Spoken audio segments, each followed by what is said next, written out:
Mega DSC పేరుతో AP ముఖ్యమంత్రి చంద్రబాబు నాయుడు దగా చేశారని ధ్వజమెత్తారు మాజీ మంత్రి మెరుగు నాగార్జున. ఉద్యోగాల కోసం ఎదురు చూసిన నిరుద్యోగ యువతను చంద్రబాబు మరోసారి మోసానికి గురి చేశారని విమర్శించారు. గత వైఎస్ఆర్సీపీ ప్రభుత్వం ఇచ్చిన నోటిఫికేషన్ను రద్దు చేసి తర్వాత టెట్ పెడుతున్నామంటూ మోసానికి పాల్పడ్డారని మండిపడ్డారు. తాడేపల్లి వైఎస్ఆర్సీపీ కేంద్ర కార్యాలయం నుంచి ప్రెస్ మీట్ నిర్వహించిన మెరుగు నాగార్జున చంద్రబాబు ప్రభుత్వ పాలనను తూర్పుపట్టారు.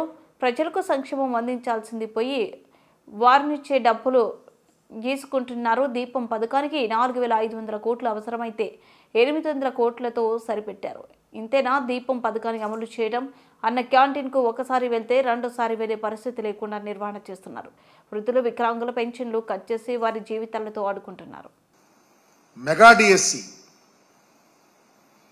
మేము దరిదాపు 16,347 ఉద్యోగాలకు నోటిఫికేషన్ ఇస్తే ఆ నోటిఫికేషన్ క్యాన్సిల్ చేశారు. చేసి ఒక టెట్ పెడతా అన్నారు. టెట్ ఎగ్జామ్ టెట్ ఎట్ అయిపోయిందో తెలియదు. దాన్ని మళ్ళీ రిజర్వేషన్లు అన్నారు, అదన్నారు, ఇదన్నారు. ఒక్క ఉద్యోగం అన్నా మీరు ఒక్క టీచర్ ఉద్యోగం ఇచ్చినటువంటి దాఖలాలు ఉన్నాయా? చెప్పలేరు. ఎందుకంటే మీరు ఇవ్వలేదు, చేయలేదు కాబట్టి. అలాగే దీపం 2 గ్రాండ్ సక్సెస్ అని చెప్తా ఉన్నారు. ఏ ప్రభుత్వమైనా ప్రజలకు పథకాలు అమలు చేయటం అంటే ఏదో సహాయం చేయటమో, డబ్బులు ఇవ్వటమో, రాయితీలు ఇవ్వటమో అది పరిపాటి. మీ ప్రభుత్వం ఏంటో ప్రజల దగ్గర డబ్బులు వసూలు చేస్తూ ఉంది.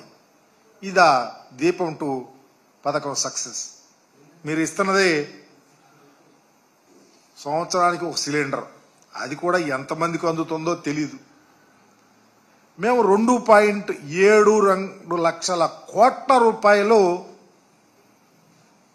నేరుగా లబ్ధిదారులకు ఇచ్చాం. ఎప్పుడన్నా మీ చరిత్రలో ప్రజలకు, లబ్ధిదారులకు డైరెక్ట్గా మీరు సహాయం చేసిన దాఖలాలు చెప్పగలుగుతారా? ఈరోజు రాష్ట్ర వ్యాప్తంగా 1.54 కోట్ల మందికి దరిదాపు 4,115 కోట్ల రూపాయలు దీనికి అవసరమైతే 895 కోట్ల రూపాయలు వెచ్చించారంటే దీన్ని ఒక సిలిండర్ ఇచ్చి దీన్ని పథకం అంటారా? ఇది సక్సెస్సా? ఎవరిని మభ్యపెట్టడానికి, ఎవరిని మోసం చేయటానికి ఈ యొక్క పగల్పాలు పలుకుతారని అడుగుతా ఉన్నా. చివరికి అన్నా క్యాంటీన్లు చెప్తారు, సందాలు వసూలు చేసి భోజనాలు పెడతారు. అది కూడా భోజనం ఒకసారి వెళ్ళిన వాళ్ళు రెండోసారి తింటాకి వెళ్ళరు. ఇది పరిస్థితి. దీనికి మేమేదో భోజనాలు పెడతా ఉన్నారని ఇంత దయనీయమైనటువంటి పరిస్థితిలో మీ పరిపాలన ఉంటే చివరికి పేదలు, వృద్ధులు, వికలాంగులు, వితంతువులు, మహిళలు పెన్షన్ని